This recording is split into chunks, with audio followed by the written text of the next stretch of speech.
Hello everybody, welcome to FabrianoInAcquarello 2021. My name is Aidan O'Reilly. I'm leader for Ireland for FabrianoInAcquarello, and through the power of technology I'm going to bring you on a quick tour of my studio where I will be doing a demonstration. Thank you very much, Anna Massanisa, for the invite. I'm very honoured. So here we are. This is where I keep all the papers, rolls of paper, sheets of paper. Here's some finished watercolours.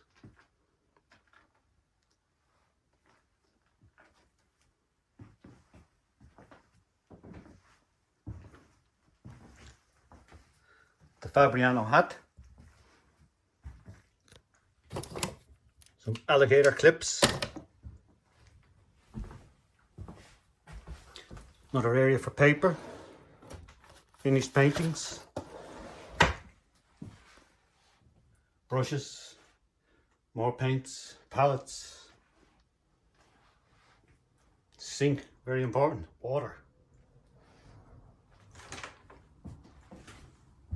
Computer. Projector. The projector is suspended there to project down horizontally. We'll see that later in the demonstration. So, welcome to my little world of watercolour. Benvenuti nel mio piccolo mondo di acquarello.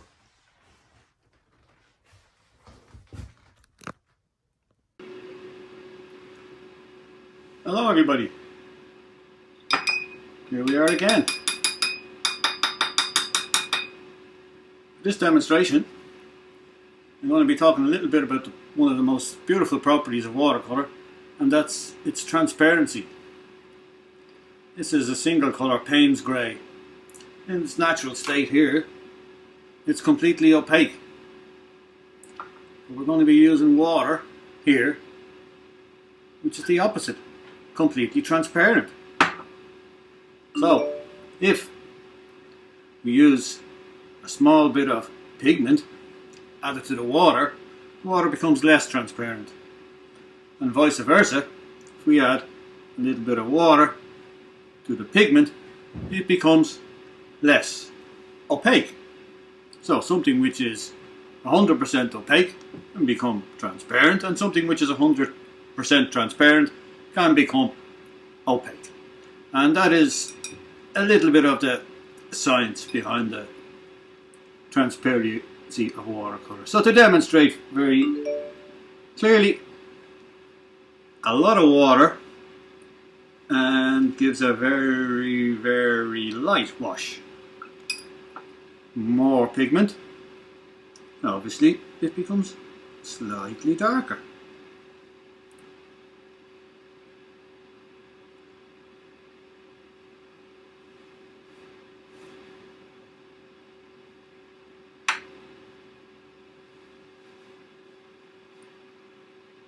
And obviously the more pigment we add, the darker it gets, and it's getting darker because there's less light being reflected back off the page through the paint, because it's now become more opaque, less transparent, less clear.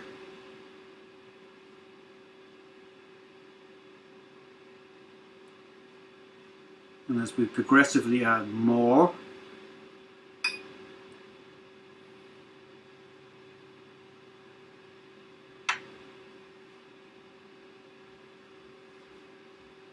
becoming very dark and very opaque.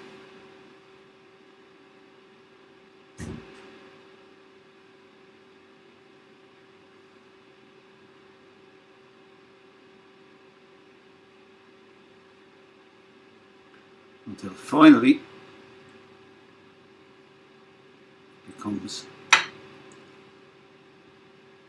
totally opaque at the point where all light is extinguished. Now, you can't read that because it's upside down, so I'll spin it around for you. And now we see it says chiaroscuro, an Italian word for light and dark. There's no real translation in English.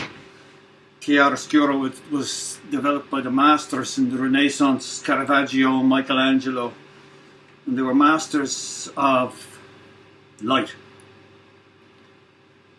Chiaro, clear, light, fully transparent, fully reflective. Scuro, dark, obscure, fully opaque. And then somewhere between the two lies the beauty of watercolour. Chiaroscuro. Thank you. Grazie.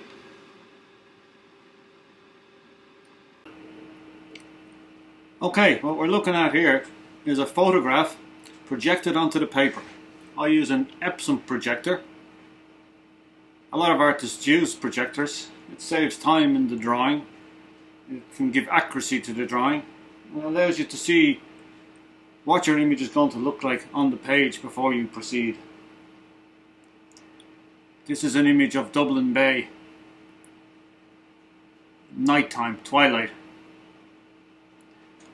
It has a full range of tones from bright, fully bright, to completely dark, black, opaque.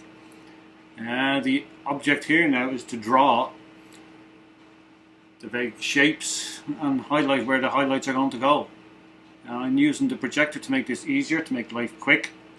And the difference in the way I'm using the projector and the way I've seen other artists using the projector is that I'm projecting the image down horizontally onto the table so that I can rest my ruler, I can rest my pencil, I can draw. Other artists I've seen, they have the image projected onto a wall or vertically, and it's a strain, you're holding your arm up all the time. I tried that before, I had it going for a while, but now I've decided through trial and error that this is by far the best way. So if you do have a projector, you're using a projector, I recommend you suspend the projector from the ceiling and project down onto your table. Because then you can draw, you can leave your paper, you can paint, you can put a wash, you can return your page to the same position. It makes life easy. I'm going to here mask the highlights because it's preserving the whites. I'm going to be using a masking fluid. It's a Winsor & Newton. There are many different brands of masking fluid. And I'm going to use a pen to apply the masking fluid or a brush. For that I'm going to outline the area. I use a very light pencil 2H and just lightly tracing around. This is a guideline when I come to painting this. Now yes, you see we have the paper here on the table. When I come to painting this, I just use the guidelines as a scaffolds to hang the paint on. I'm not too imprisoned by the guidelines. I'm just highlighting here roughly where the highlights are going to go. Again, the benefit of this projecting horizontally as opposed to vertically is that you can use the ruler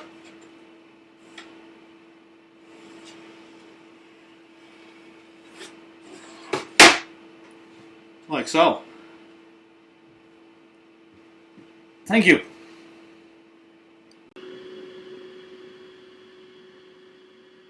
Okay, so here we are. Now we have the drawing on the paper.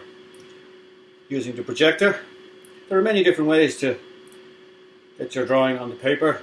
Freehand, carbon paper. I use the projector there just for demonstration purposes. Sometimes there's no need even to make a drawing at all. This drawing is just loose, a guideline. But using the projector, you can make a very, very detailed drawing.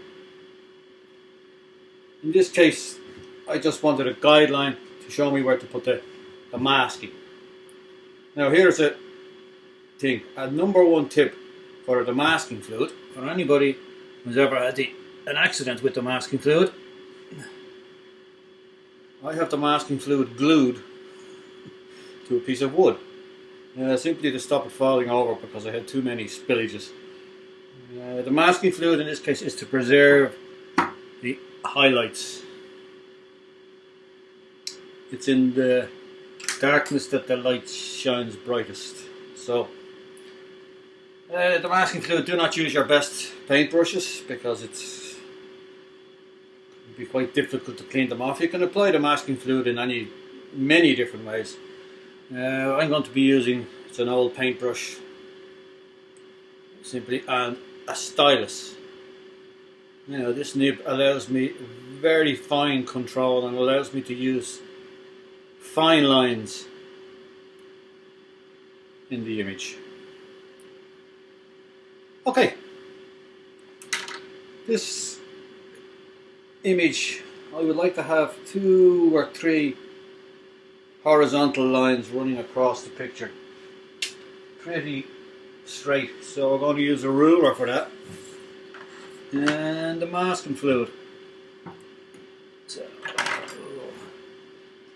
I always keep a spare bit of card just to try out the masking fluid out. This, let me see.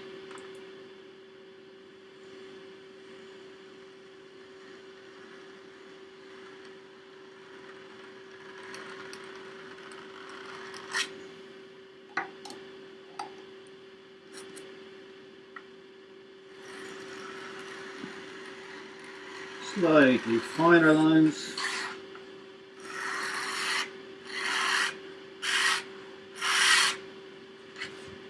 Okay.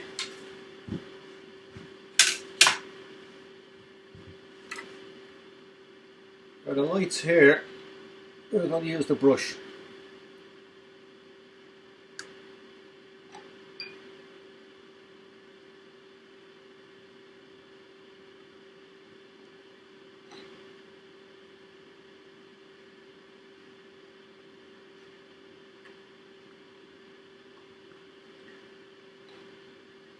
This is going to preserve the absolute whites. And you can go back in later and colour in these whites, but this will be the highlights of our painting. As we said before, we're working between dark and light. Chiaroscuro. So these are the little lights in the city. This is a painting of Dublin Bay. So you put in all these little lights. You don't have to be too fussy. I'm not too fussy. And from each light we'll have a reflection. The stylus gives a very sharp reflection. Very controlled. Nice. This masking fluid that I'm using is slightly tinted. And it's non-permanent, so I'll be able to remove it when the painting is completed.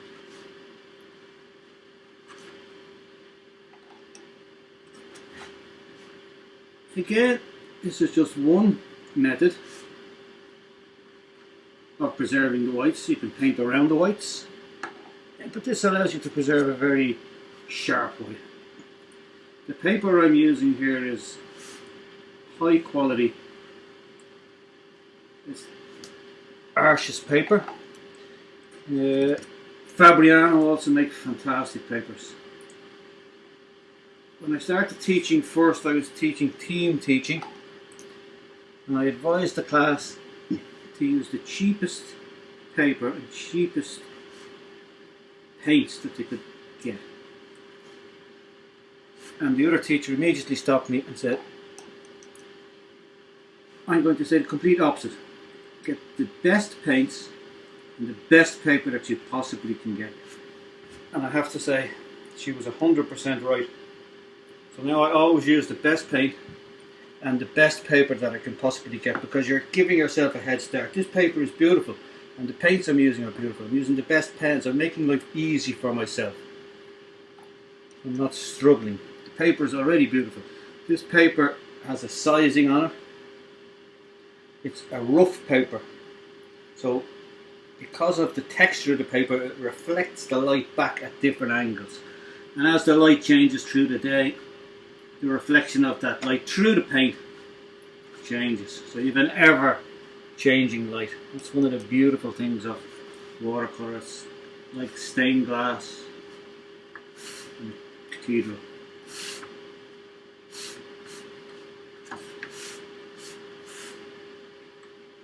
So that's the masking complete. So when that dries, you have to let that dry completely. We go on to the first layer. I'm going to demonstrate the process of painting using layering. So I'll be using pure pigments. I won't be mixing on the palette. I won't be mixing on the paper. It'll be optical mixing using a system of layering. So, I'll see you in the next segment. Hello everybody, welcome back. We're finally ready to start painting with our first layer, cadmium yellow. Now I've plenty of yellows here. My favourite is cadmium yellow. And you can see it here on the colour wheel. Here, cadmium yellow deep, cadmium oscuro, like chiaro oscuro. This is our colour wheel. We have our three primaries, yellow, reds and blues. And from our primaries we can make our secondary and our tertiary colours. So for the layering on this painting, I'm going to be using the three primaries, starting with cadmium yellow. So away we go. Water, plenty of water. You can still see this is our drawing here. I remember from the last slide we had it masked off the areas we want to preserve. It's pure white. Even this good soaking with water. Here's our cadmium yellow ready to go. Water in there. Good quality brush, clean water here. Good mixing all around. This is an ice cream tub. And now, inside, it's even more juicy and tasty. Plenty of water. Now, what I'm going to be working on here is a rising sun, a sunrise. So we want the yellow coming up from the horizon here and blending out towards the outside, getting softer towards the edges. Sfumato is the Italian expression. So, oh look at that, cadmium yellow deep. It's beautiful. Now I'll go to the edges here as well, and over here. So we're building up a bit of symmetry. I'm painting vertically. These are going to be horizontal strokes in the finished painting. Now more water. I want to start to blend it here. And I don't mind a few streaks. And a bit more down here. And leaving the area in between here as a highlight. That's still a white area of the page. Remember, the white represents the light. So everything that is white is naturally lighter than anything else. Everything else is darker, even though bright yellow here.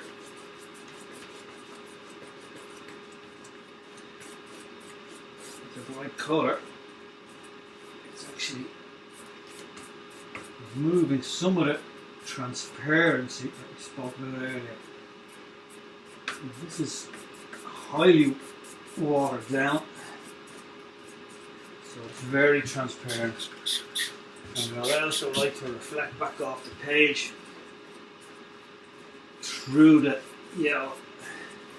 We don't want to overbrush it because you can remove the size from the paper doing that.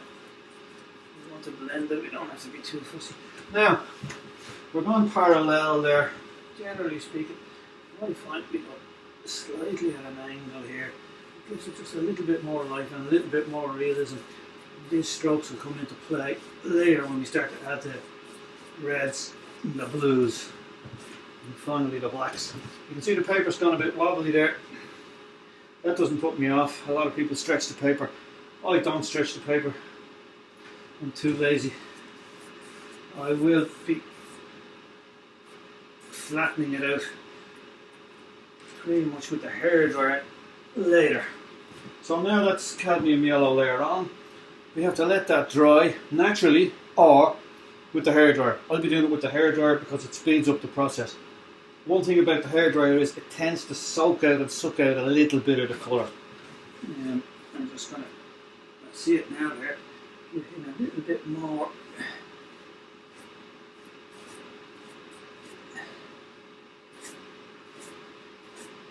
Life.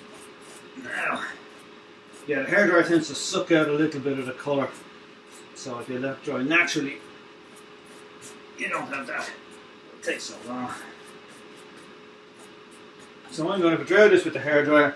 I'm going to let you guys go off and have a cup of tea, and we'll come back for the next layer, which is going to be on our colour wheel here. Permanent rolls.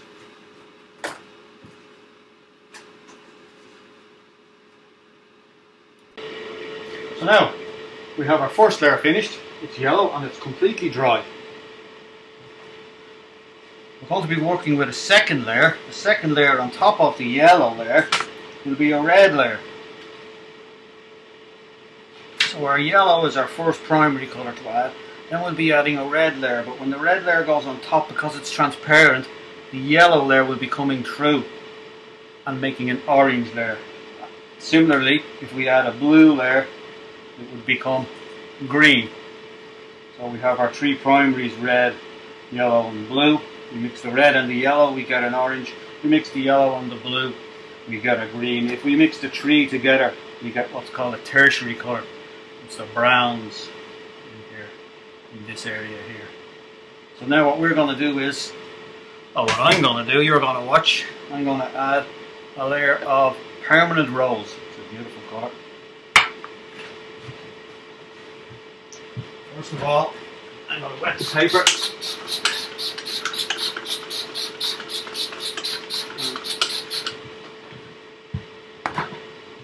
I'm going to follow somewhat the pattern that I've established with the yellow, adding in these streaks in the sky. Giving it a bit of dynamism and a bit of movement. Things look very dramatic at the moment. They will blend, don't worry. Increase the darkness of the extremities. Blend down a little bit. A lot of brush work here. Once the paper is wet already, the paint is blending. This is what I want. This area here is the sea. As I say, we're painting vertically, but it's a horizontal image.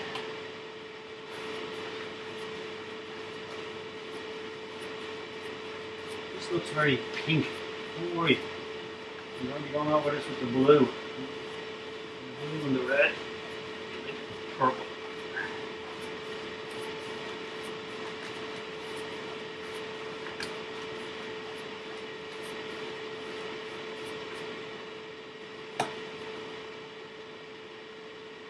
I'm going to add a little bit extra here. Just to dry out a bit.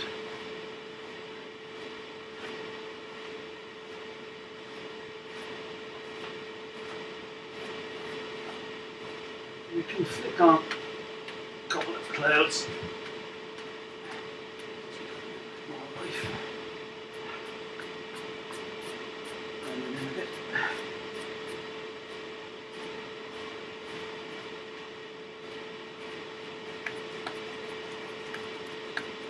And that's pretty much it for the second layer.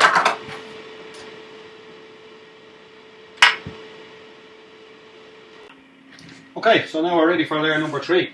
Layer number 3 is going to be the blue layer. But again, this is completely dry. Before we start, so I'm going to wet it. And you can see that the paint doesn't move underneath this water because it's 100% dry.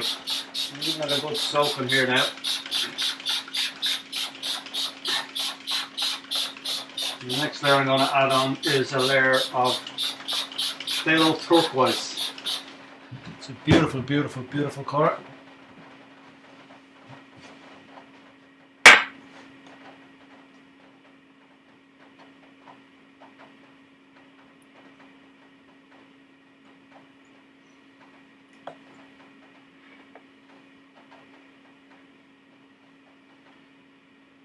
Beautiful.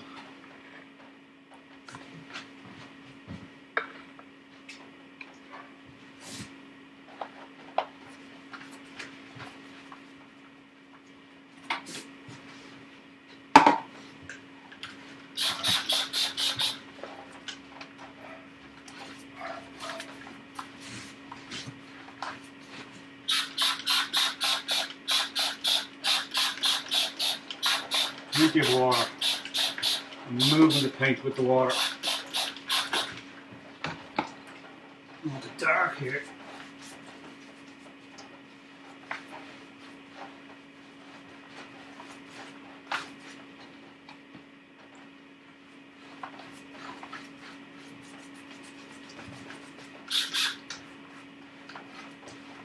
You can get it on the paper first, and then move it around exactly the way we want it. This area here is the C.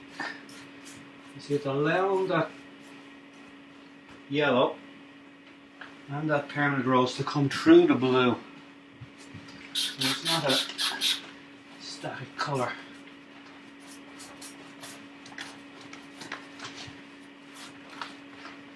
It's like stained glass. It's ever-changing light. So as the light in the day changes and reflects off the paper, it reflects through the yellow and then through the permanent rose and through the blue. You get this shift.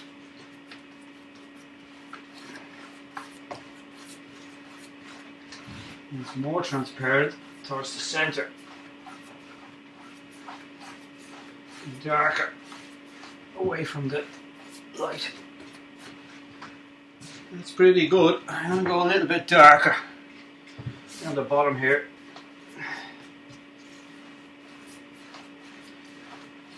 This is the deep blue sea. A bit of a rhythm going with the painting here. And a bit darker for the top of the sky. In photography this is known as vignetting, where it's darker at the edges and it brings the eye in towards the centre. That leads the eye into the painting.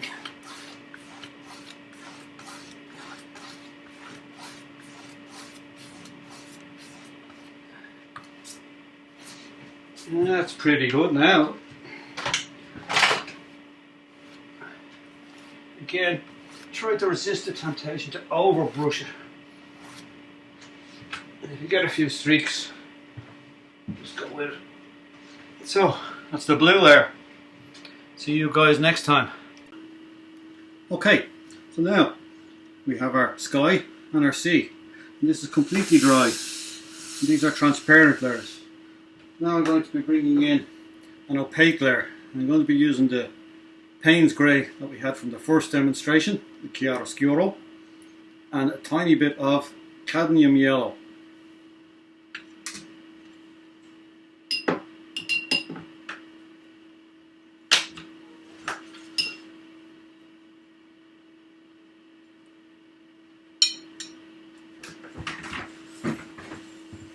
And I'm going to use the ruler here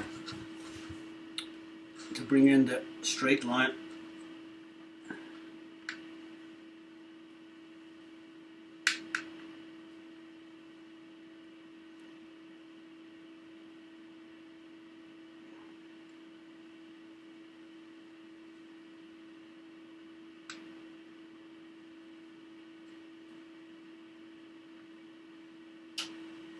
That's pretty good. Happy enough with that.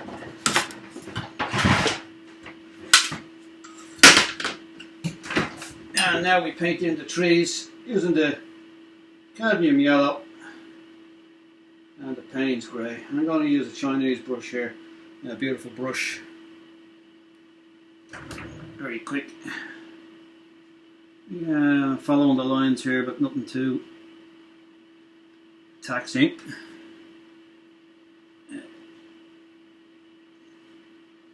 The beauty of these brushes is they come to a very, very fine point, and yet they hold a lot of paint. So you can continue painting. As you can see, this is nearly black. So it's really running into the area of complete opaqueness. the opacity. A little tree up here maybe.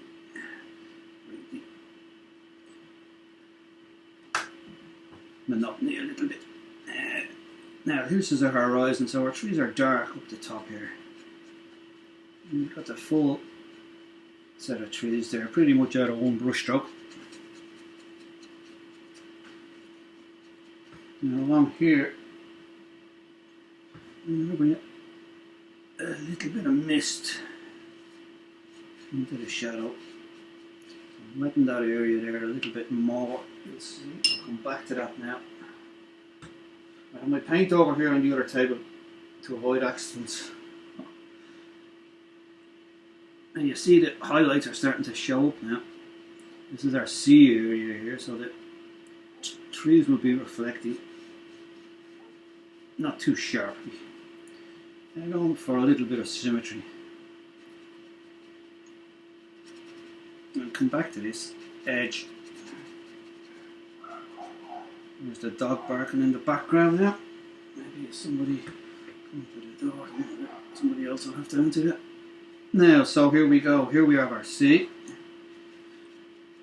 and our trees leading out into our horizon. Over here then, here we have a slightly finer brush.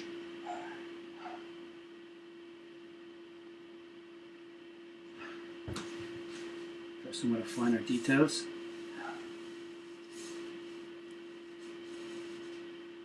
Oop, the old hat's in the way. Now we come across here. I'm doing this fairly loosely, but I have an idea what I'm doing. These are shapes, there's little trees here. And that one here. And then we have the famous two towers, two big towers. There's a little building here. He's nice and square. And they reflect down into the sea.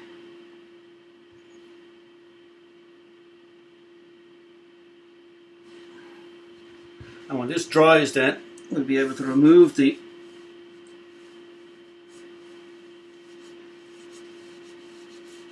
masking fluid to reveal our highlights.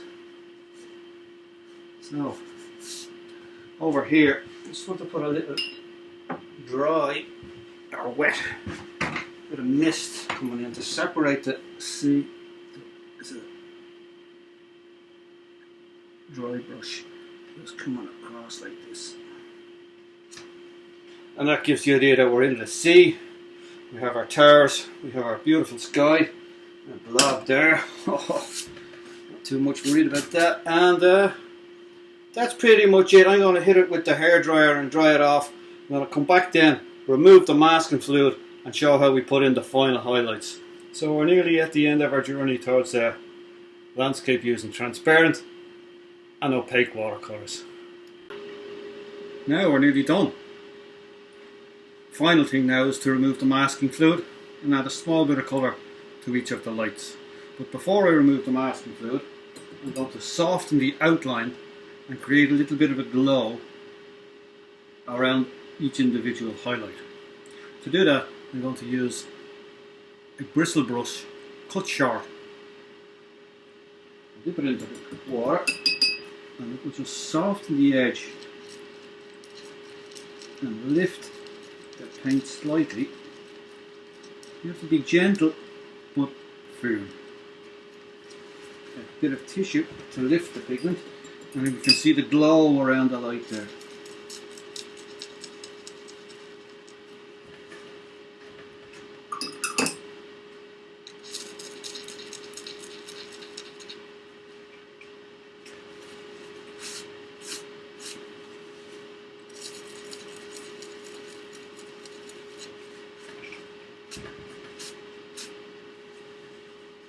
When I remove the masking fluid then, I can add a small bit of colour to the lights. Okay, so now all that's left to do is to remove the masking fluid and add the colours. Again, we're going to use the primaries.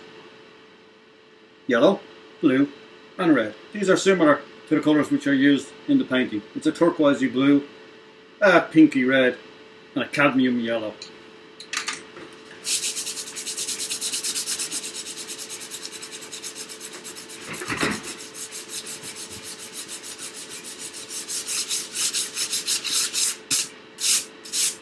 Paper has to be completely dry before you remove the masking fluid.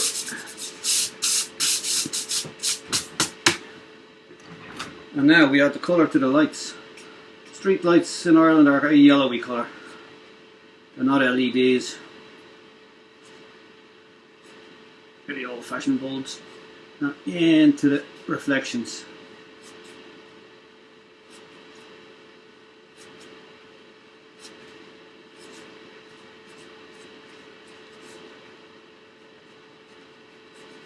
You don't have to be too fussy again.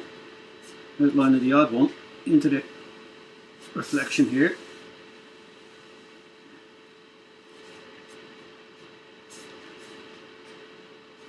Try to leave a little bit of the white in the middle. That's our purest area.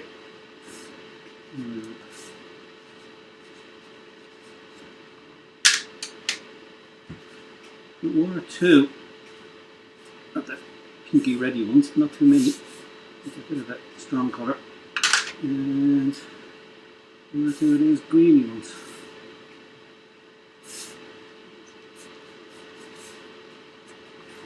And that's pretty much it there. We have our city, our landscape, and it's ready to go. Thank you for watching.